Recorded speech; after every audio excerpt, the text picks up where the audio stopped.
This film is sponsored by New York Life and its dedicated agents, proud sponsors of NFL Team Highlight Films. New York Life, the company you keep.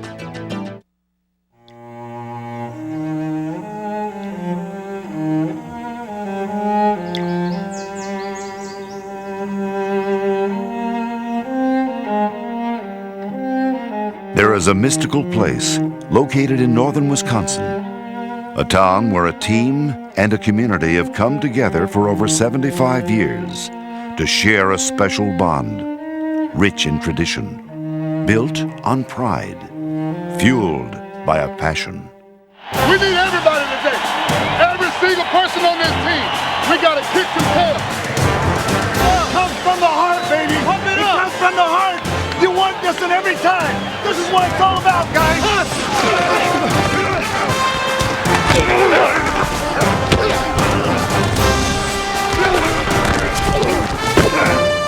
Come on, make the play now. Let's go. Back to pass, Steve Young swings it off to the left. Derek bubble ball. Pick it up. What a hit. I'm not sure who hit him, Jim. Wayne Simmons. Wayne Simmons just jarred that ball loose. Newsome picked it up. What a deal for the Panthers. In 1995, the Green Bay Packers played with an unbridled spirit, resulting in their first division championship in nearly a quarter century. Here's Brett Favre, play action fake, a lot of time. Throws it to the end zone. Touchdown, Chimera. And the Packers have taken a 3-touchdown lead. Everybody now, we're just starting, okay? We're just starting. Now listen, I know you're happy. And I'm happy about catching balls and things like that. But I don't want any demonstrations. Don't fire them up. Okay? I don't want the crowd in. But make your plays and get back to the huddle. Let's go, okay? Baby. Play with emotion.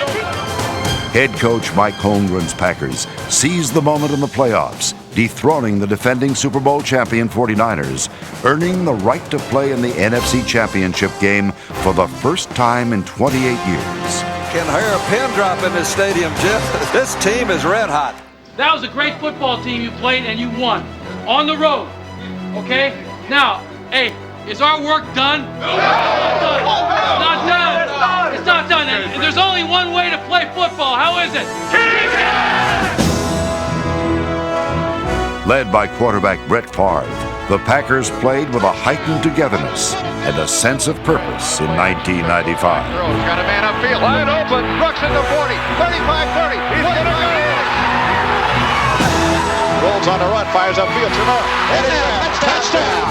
Holy cow. Pumps. Now throws it to the end zone. Touchdown. Over the middle to Brooks. Brooks has got a race down. He's at midfield. Caught from behind. Gets away. He might go. He's at the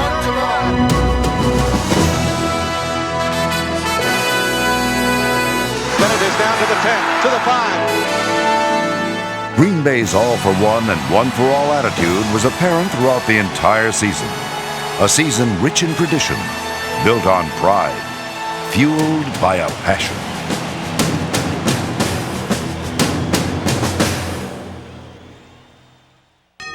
Week 2's contest in Chicago unveiled Green Bay's potent offense. Back goes Favre, looking, dancing around to the corner. Wide open. Robert Brooks on a beautiful throw by Brett Favre. On a bootleg to the right. Now he's still on the run. Fires the ball upfield. It's caught. Touchdown for the Packers. Caught it into the end zone from Brett Favre. And you think Morgan doesn't like this? Brett Favre straight back in the pocket. He pumps now. Wants to go. He's got him. A man wide open.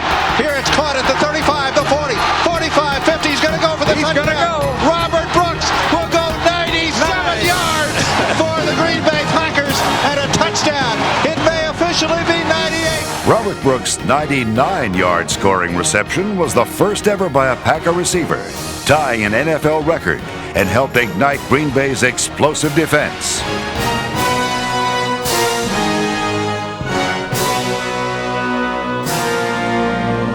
With the contest close in the fourth quarter, even the Bears' trickery could not make the Packers' secondary disappear.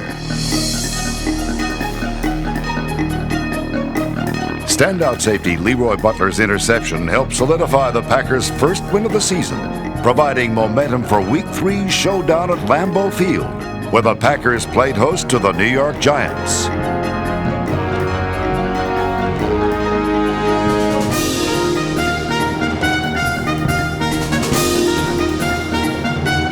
Favre, straight back in the pocket. Great protection, goes down inside, touchdown. There's Mark Ingram.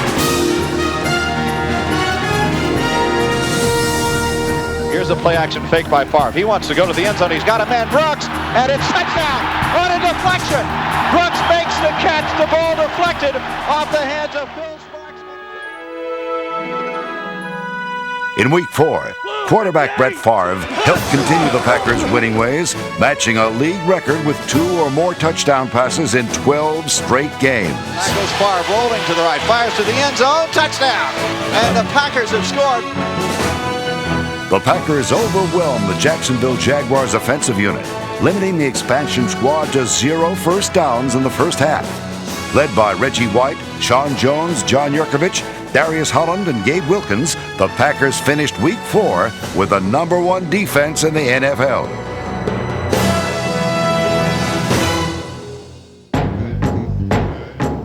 Green Bay defensive end Reggie White continued to be one of the league's premier defensive players in 1995. White holds the official league record with 157 career sacks, the most of any player since 1982. And in his 11th year in the NFL, the Packers' standout defensive end was selected to his 10th Pro Bowl appearance. Reggie White's towering leadership was a contribution of immeasurable value in 1995.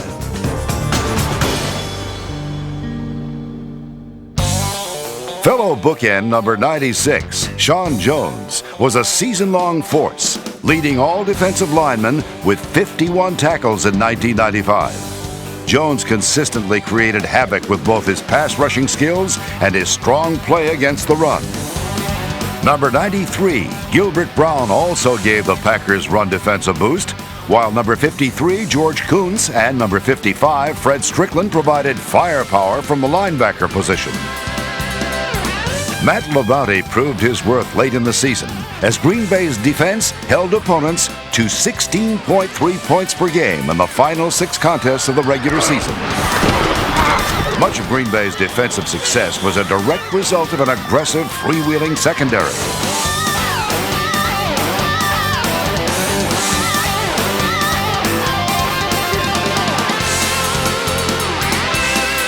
Number 33, Doug Evans, led all Green Bay defenders with a team record 27 passes defended, while number 36, Leroy Butler, paced the Packers' defense with 5 interceptions and 102 tackles. Number 22, Lenny McGill, number 31, George Teague, and number 39, Mike Pryor, provided additional strength to a Green Bay defense that continually harassed receivers in 1995.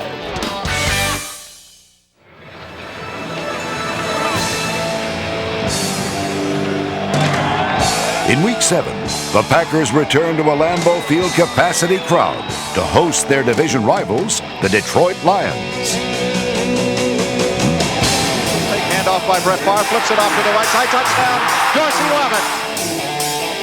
Quarterback Brett Favre had a memorable day, throwing for over 340 yards, while taking full advantage of his talented core of pass catchers that included running back Edgar Bennett. And when Favre wasn't passing the ball to Bennett, he was handing it to him. He's going to try it again. Here's the handoff to Bennett. Edgar Bennett, touchdown!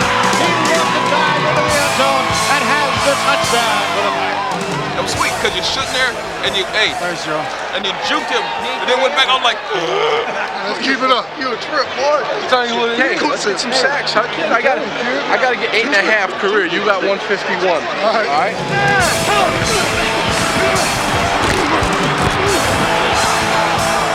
7 yards to go. Bennett in motion to the right. Here's Favre back in the pocket. Favre pumps, comes up over the middle. Touchdown, Robert Brooks. Robert Brooks right in the middle. Somebody watched him, and Brett Favre has his 12th touchdown pass in the news. Okay, great start against a great football team. And we needed every single one of you. And remember what we said prior to the game and what we're going to say all season long now. You keep your heads up, and you're proud to be a Green Bay Packer, and I'm proud to be your coach. In Week 8, the Packers welcomed the Minnesota Vikings and tight end acquisition Keith Jackson to Green Bay. Packers starting tight end Mark Shimura kicked off the welcoming party. On the run, fires upfield, Shimura. And it's a touchdown, Shimura. Here's Brett Favre, short drop, pumps, now looks, comes into the end zone. Touchdown, Charles Jordan. Here's a play-action fake up the middle. Touchdown. Thrown to Dorsey Levitt. Evans, and the Packers have taken the lead in the ballgame. In motion goes Bennett to the right. Here's Brett Favre rolling to the right. Now looking end zone. Touchdown! Caught out there by Edgar Bennett in the end zone, and the Packers take a 2-touchdown lead. Wow, I'll tell you, nice call, nice pass. Green Bay scored a total of 38 points against the Vikings to tally their 5th victory of the season. Waiting for the snap from center. Again, the Packers look like they're coming. Here they come, and here comes Reggie after one, and a double. Balls in the end zone. Touchdown, the Packers. Right. John Jones. Moon fumbled it. Reggie knocked it away from him, and Sean Jones fell on it for a touchdown in the end zone, and the Packers score the easy one. The forecast was gloomy for Brett Favre, whose status was questionable prior to Week 11's matchup with the Chicago Bears. However, any questions regarding Favre's ability to perform were soon answered. Brooks at the 5, touchdown! Robert Brooks! Here's a play-action fake. They're going to throw it into the end zone to Levens, touchdown! Favre back in the pocket, seems to be running all right. Screen play to Bennett. Bennett opened at the 15 to the 10, to the 5, touchdown Green Bay! Edgar Bennett on the dive into the end zone. Let's win that play. You're a big man. You're a big boy now. Let's win the play. Good job. First down at the Bear 44. Here's Favre on first down to throw it. Favre with an out pattern out there to Robert Brooks, and hung up. He got away. He's going to score, folks. And he goes in, and Robert Brooks with the ball hung up. Favre tied a club record, throwing for 5 touchdown passes. But it was up to the Packers' defense to ensure a Green Bay victory. Come on, D! Defense!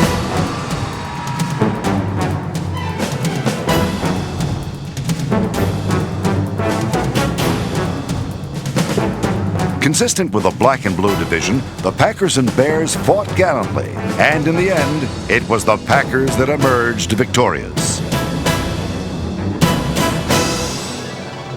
Every game now becomes even more important. Every game becomes more important. But you know what? Right now, the worst you are is tied for the division lead. Right now. Nice going. Congratulations.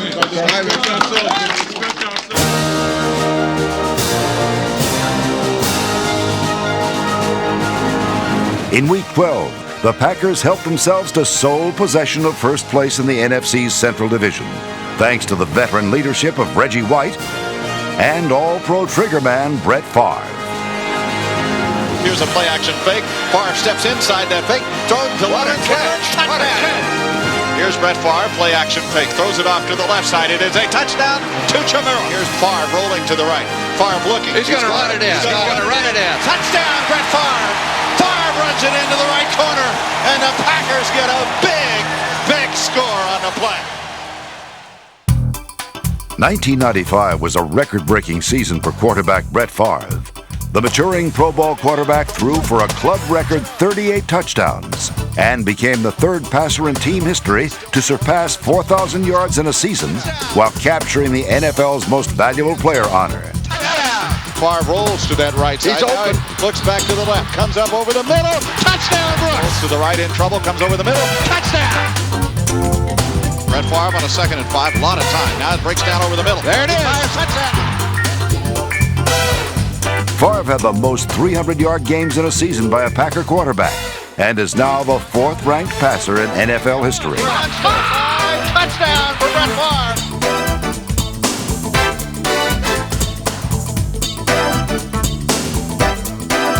Number 87, Robert Brooks, stepped into the starting flanker role in 1995, snaring 102 passes for a team record in receiving yardage.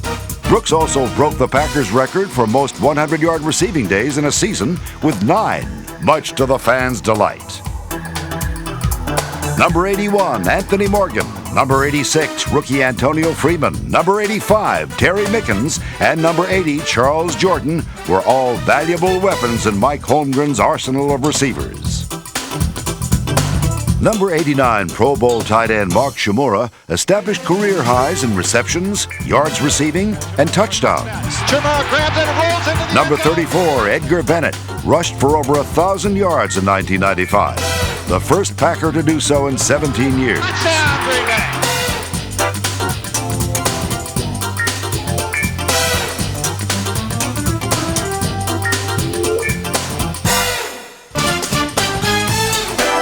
Bennett also snagged 61 receptions and moved into the Packers' all-time top 10 in rushing and receiving. Edgar Bennett on the dive into the end zone.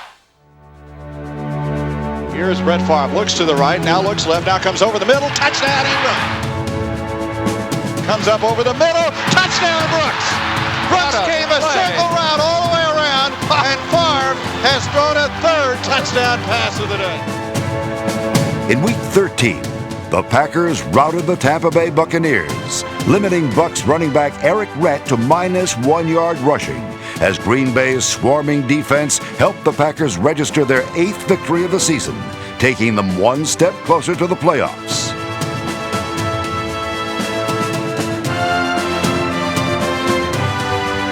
The Packers' whirlwind offense continued to ravage opponents in Week 14, victimizing the Cincinnati Bengals. Favre looking, now comes to the end zone, in traffic. How? I don't know. Ingram caught the ball right between two defenders. Yeah, that was thrown so hard that Brett Favre couldn't believe it. Here's Favre straight back in the pocket.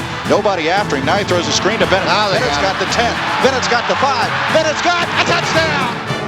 Green Bay's defense also burned the Bengals, holding Cincinnati to just 32 yards in the entire second half.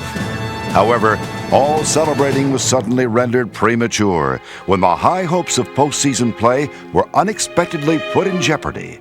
Late in the fourth quarter, on what appeared to be a normal pass rush, Reggie White pulled up hurt. Leroy Butler's interception did ensure a second-half shutout and a Green Bay victory. However, Reggie White's availability for the remainder of the season was left unknown.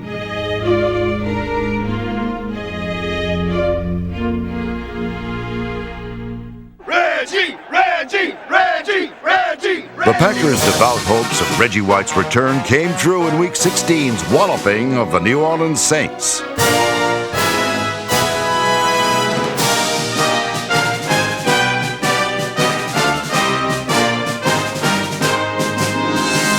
Favre straight back in the pocket. Here they come. There he goes to the end zone. Touchdown, Robert Brooks.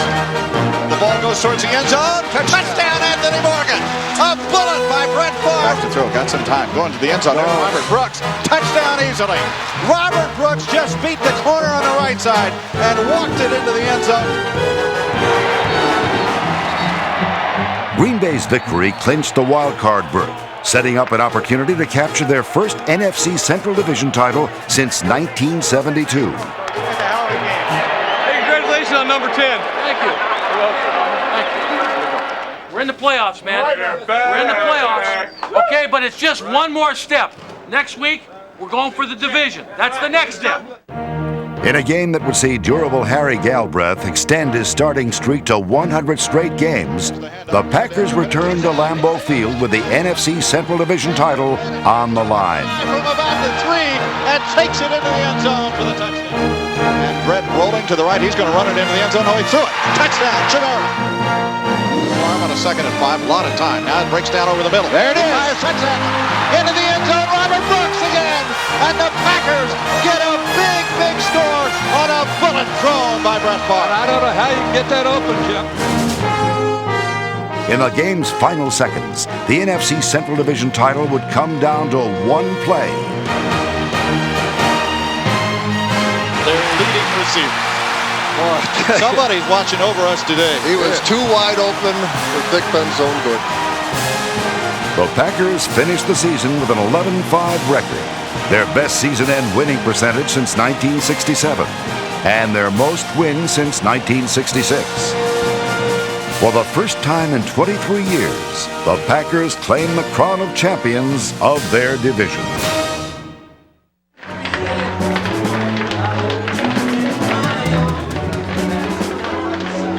For the second year in a row, the Green Bay Packers hosted a first-round playoff game at historic Lambeau Field. Programs, Packer programs. I'm gonna need a Packer program. We're gonna crush them like little bugs. Brooks is gonna be sitting right in our lap. Right here, front row right in the here. end zone, man. He's coming right to us. About 7 times today, man. Glory days are back, man. You're gonna do it today! The party era, baby! 1995 marked the coming out of the Holmgren era. That's what's gonna count. Playoff time, 60 minutes of butt kicking. On the outside of the ball. Let's go, now, let's go. Dominate on 3. 1, 2, 3. Dominate. Here's Brett Favre in motion, goes Shamira to the right.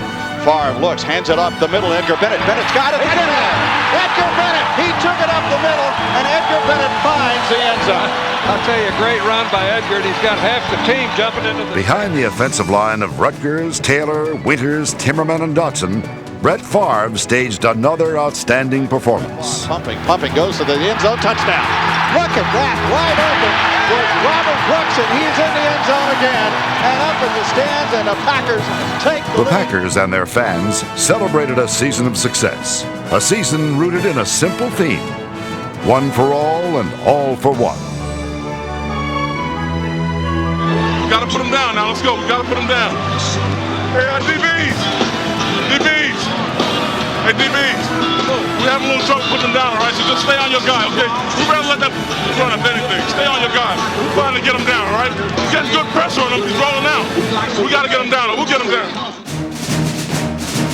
Green Bay's defense continued its season-long dominance into the playoffs, making big plays when it counted.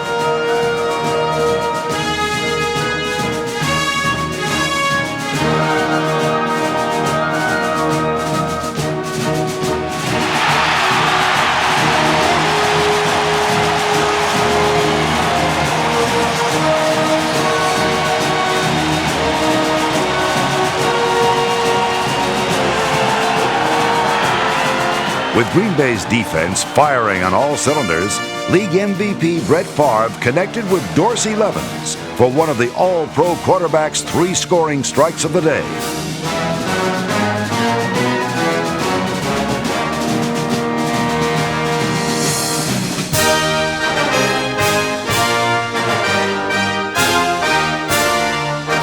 Here's Brett Favre. He rolls to the right. There's an end zone play to Chimera, touchdown.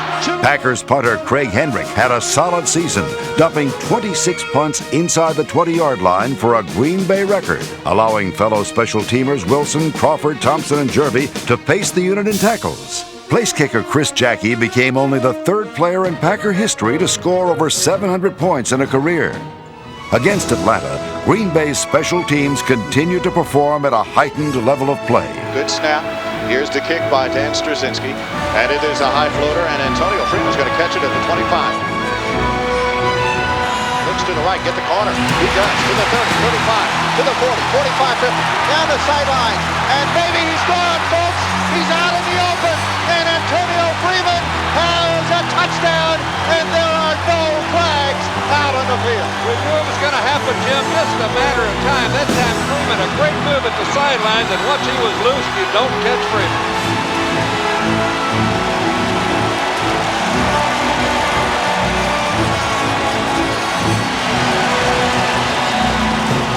In 1995, the Green Bay Packers and their fans came together as they have for over 75 years, in a season to remember, sharing a special bond, one rich in tradition, built on pride, fueled by a passion.